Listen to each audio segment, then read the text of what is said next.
เปิดมานั่งอยู่ป่าแล้วจ้ะพี่น้องลุงพรคนหมาน บายดีพี่น้องเปิดคลิปมาก็นั่งพ่อว่าอยู่ป่าแล้วจ้าออกจากตลาดมาเข้าป่าจ้ะพี่น้องจ้าลุงพรมาล่าอันนี้พี่น้อง สบายดีตอนสวยเด้อจ้าออกมาจากตลาดมาฮอดเฮือนกับมาเข้าป่าต่อจะสองเท่าเห็นเพิ่นขายเฮ็ดปวกพี่น้องอยู่ตลาดก็เลยชวนลุงพรมาเลาะเบิ่งเพราะว่ามื้อนี้ลุงพรบ่ได้ออกงานสิซ่อมไดน้ำมาย่างเซอร์เวย์ป่าก่อนมากับพ่อกับมาในลีพี่น้องยินดีต้อนรับทุกช่องแม่น้องบอยเด้อจ้าพี่น้องจ้ายินดีต้อนรับทุกคนเด้อมาเข้ามาป่าพร้อมความหมานของซองถาวว่าแล้วเห็นเพิ่นขายในตลาดนัดพี่น้องมันออกรอบไม่จ้านี่ยังงามๆเลยจ้าพี่น้องนี่เฮ็ดปวกจ้าเฮ็ดปวกย่างเข้ามาป้าปุ๊บกับพ่อป้าเราได้ที่เป็นแบบนี้ให้ชื่นอกชื่นใจได้บัดนี้ใจลงพรนี่พี่น้องแต่ว่าดอกเพิ่นเนาะเฮ็ดปวกงวดสุดท้ายให้เนาะ เฮ็ดปวกไปน้อยประมาณนี้เอารถนี่เมื่อแกงใส่ผักมะไข่บุพี่น้องผักสไลด์บ่มาซอยกันเก็บรถพี่น้องดอกน้อยๆนี่กินงวดสุดท้ายเฮ็ดปวกงวดสุดท้ายแล้วจ้าพี่น้องจ้ามาเด้อมาเก็บน้ำกันเด้อมาเก็บน้ำปลาบัวลงพรเด้อจ้าพี่น้องพาได้พามานมื้อนี้นี่เฮ็ดปวกจิกจ้าเฮ็ดปวกจิกจะไปข้างผมขอสิได้ไปคนละข้างบ่คนละข้างเนาะให้พี่น้องเบิ่งมาพี่น้องตามกันยาวๆปกติเฮ็ดปวกอันนี้เพิ่นสิออกไปตามเงาไม้มองละจุ่มมองละได้เพิ่นสิบ่เป็นหมู่ได้เห็นอยู่บ่ครับนี่มันตอนเราเห็นอยู่พี่น้องคนล่ามเทียนมันลงพรแห้งแล้วพี่น้องเบิ่งนี่แห้งน้ำก็มีเนาะถึงแดดเนาะแดดคือร่มและแต่ก็บ่ใช่แห้งชวนลุงพรมาดอกอันพักยังที่ซื้อมาแต่ตลาดก็บ่ทันได้เมียนได้พี่น้องยังมาเพิ่นก่อนเห็นเพิ่นขายอยู่ในตลาดนัดเขาบอกว่าแล้วไปลุงพรมาไปหาเฮ็ดปวกเขาบอกว่าได้ผลพี่น้องได้ผลนั่นดินั่นเอาเงินใบไม้ปิดไว้อยู่นะนั่นแหละสองผลบ่เบิ่งในพี่น้องดอกเพิ่นน่ะแต่ว่าล้างง่ายเด้อจ้ะเมื่อเช้าน้ำล้างเอาเราได้นี่เด็ดตีนเช้าน้ำโอ้ยขอให้ได้ขอให้มันขอให้พอแกงเถอะน้องพี่น้องเนาะเมื่อไหร่ขึ้นมาบ่ได้ก็มีนี่เน่าก็มีนี่พี่น้องเฮ็ดปวกจิกหรือว่าเฮ็ดปวกขะดอแหละได้สองแบบเลยจ้ะผมลุงพรเราเก็บแล้วก็เห็นเป็นยุ่มไปได้พี่น้องมาพี่น้องมา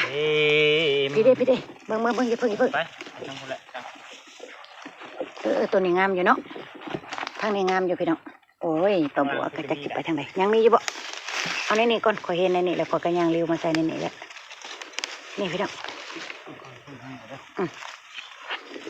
ปลาบัวเก็บก็ได้ไปรถจำนี่เอากระตามาเก็บเท่ากันมันยังแล้วไว้เก็บใส่กันบ่ในพวกพี่น้องเก็บรัดกันต้องพอเราเก็บแต่ว่าดอกเพิ่นยังงามอยู่เนาะเพราะว่าเพิ่นจูบได้ดิเมื่อวานลุงพรกับมานี่ย่างมาอยู่มาแล้วขึ้นหอทึงผมบ่ได้ดอกมาคนเดียวนะมันบ่มานต้องมาสองเท่ามาแบบใช้เวลาเนี่ยพี่น้องเมื่อวานลุงพรพาไปตัดเขาสูตรเฮามันต้องสองเท่าพี่น้องสูตรปลาบัวกระลุงพรไปใส่ต้องสองเท่าจ้าเนาะมันถึงสิได้สิมาน้ำวานนี่ก็จังหวะมันบ่ค่อยได้มาที่พวกกระดอกน้อยไม่ใช่จูมนะวานนี่เนาะจูมแล้วเจ้าบ่เห็นนะปุยล่อบนหินแม่นยุบ่แม่นเบิดแล้วบ่หาเบิ่งเท้าหาเบิ่งหาจูมมันดำๆนี่บ่อยากเห็นเนาะมันดำเนาะทั้งมันยังมีอยู่ไปรัดลงพรพี่น้องอะไรเสียมเขี่ยพี่น้องพี่พี่นะยังงามๆอยู่ได้นี่นะวันนี้นี่ยังซุ่มเนาะมองเพิ่นซุ่มเนาะเพิ่นกระดอกงามพี่น้องวันนี้นี่เห็นบ่เห็นน้ำปลาวันนี้เอาลูกก็ฮักคุยเอาลูกมันจังบุกขึ้นที่มันยังพันดอกที่มันสั้นพี่น้อง มึงแน่เกิดกระดาษ โอ้ยยุงก็ได้ยุงนั่นอยู่ทางเพิ่นสิกินนั่นมือถือกล่องนี่นะติงบ่ได้กันเห็นเห็ดปวกแล้วก็ที่อยากแกงอยากทรายเราได้ปลาบัวนะพี่น้องเอ้ย มึงกันหึพี่น้องตบมันเบิ้ง โอ้ลมพรเราก็ได้เก็บไปของเราพอมองเราจุ่มมองเราได้เนาะโอ้อย่าเพิ่งตีเถาให้คอยไปน้ำแน่ เอาหมดเลยบ่ ให้พี่น้องเห็นน้ำเนี่ยตีเถาก็ได้เก็บเอาเนาะพี่น้องดิน อีลุงพรนี่เมื่อไหร่พี่น้องคนยังงามได้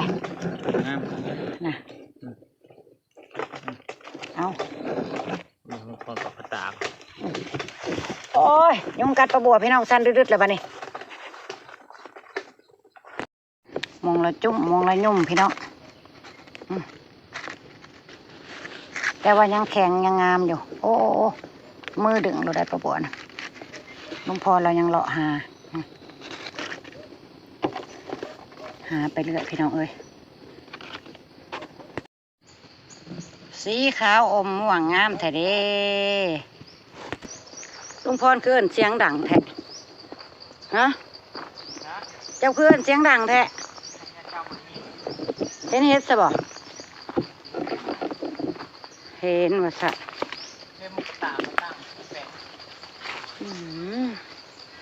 มาพี่น้องมาตามประบัวลุงพรเข้าป่าเด้อจ้ามื้อนี้เด้อ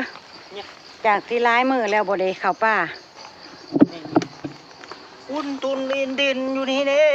อุ้ยดอกใหญ่อยู่เนาะ เห็นบ่พี่น้อง ดอกใหญ่อยู่ได้พี่น้อง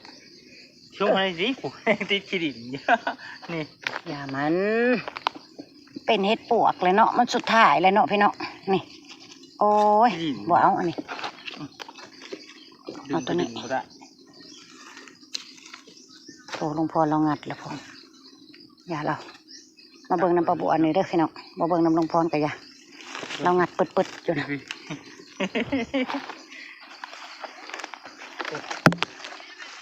เอาเก็บปลาบัวเดี๋ยวมันจะออกก่อน นี่ โอ้ติดขี้ดินอยู่พี่น้องเอามาเลยเมื่อก่อนเขาก็เก็บนี่แหละเก็บลงไปอันนี้มันจะออกไปทายแนวนี้แล้วเก็บลงไปเราไปเบิ่งแถวทรายหัวเพิ่นน้ำเนาะมันซุ่มดินทรายอ่ะคนจีรอคนจีรอพี่น้องเห็นจีรอฟุดจีรอเลาะไปเอกพี่น้องมองละจุ่มมองละได้เพราะว่าเพิ่นเริ่มแห้งแล้วเนาะเอาหาเบิ่งให้ลุงพรหาก่อนไปเนาะบ่มีตัวแม่แล้วขนาดนี้เนาะเลาะเฮ็ดปวกเมื่อยแล้วพี่น้องเอ้ยปลาบัวกะมาบะเลงจีรอคือเก่าพูดไปน้ำพี่น้อง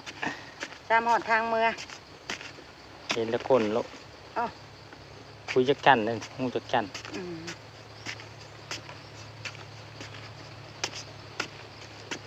เพิ่นท่านได้ออกเดินเนาะ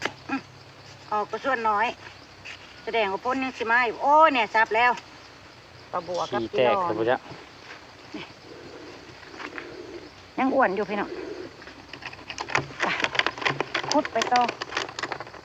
โอ้ดินเนี่ยอ่อนดีขนาดขุดม้วนในขนาดไหนนี่จะหูเดียวนะมั้งเฮ้ยถึงนะพี่น้องมาเลิกไปเลยดินเพิ่นยังซุ่มขุดไปเรื่อยมาปลาบัวขุด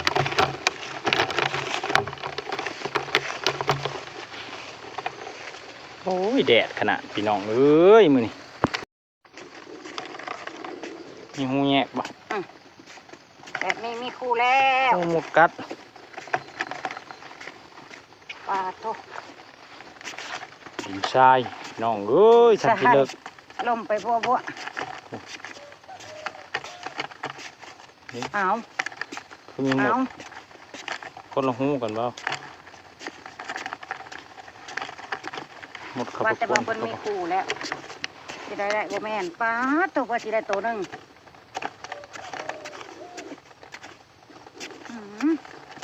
ยังไปอยู่เท่าเอ้ยสู้ลุงพรเป็นกำลังใจให้แน่ลูกบัดเทิงผัด ปัดเทิงปัดซับแจกเลย ตัวแม่บ่นะ ไข่ออกเลย ตัวแม่ โอ้ไข่เต็มปดไข่เต็มทอง เพิ่นบ่ทันได้ออกเดินพี่น้องออกเป็นบางส่วนถ้าก้าวแถวเดินแถวนี้แหละ กำลังเริ่มออกสักหน้อย เมื่อยหาเฮ็ดปวกแล้วพี่น้องชวนลุงพรคุดจิโร่แล้วก็สิโค้งแล้วต้าวเมื่อแล้วจ้ะพี่น้องสวยล่ะป้าบัวยังบ่ทันได้ต้มหัวหนำก๋วยเตี๋ยวคิดแต่ว่าชิแมนว่าชิมานเฮ็ดปวกคักๆที่ไหนได้พอหายแต่ได้เห็น ได้อยู่มานอยู่แต่บ่ได้หลายพี่น้องเอ๋ย เที่ยล่ะ อ่ะเมื่อยเลยลุงพรว่ะไปกลับบ้านลุงพรยังสิหาอยู่บ่ล่ะยังเห็นอยู่ลุงพรก็ขุดไปเรื่อยอำลาพาจากแล้วจ้าพี่น้องจ้าขอบคุณทุกการติดตามขอบคุณทุกไลค์ทุกแชร์เด้อจ้าพี่น้องขอบคุณทุกกำลังใจฝากเบิ่งโฆษณาให้ป้าบัวกับลุงพรในเด้อจ้าสู่ชีวิตขนาดปะโลพุ่นปะโลพี่เพื่อพี่เพื่อน้องเพื่อคลิปไปแล้วจ้าพ่อประบวกกับหลวงพ่อในคลิปหนาจ้าพี่น้องสบายดีสบายดีตีหลวงพ่อยังคุดไวๆอยู่ เอาก่อน เผาก่อนหลวงพ่อว่ะ โอ้เลิกแท้ไป มาสบายดีลาพี่ลาน้อง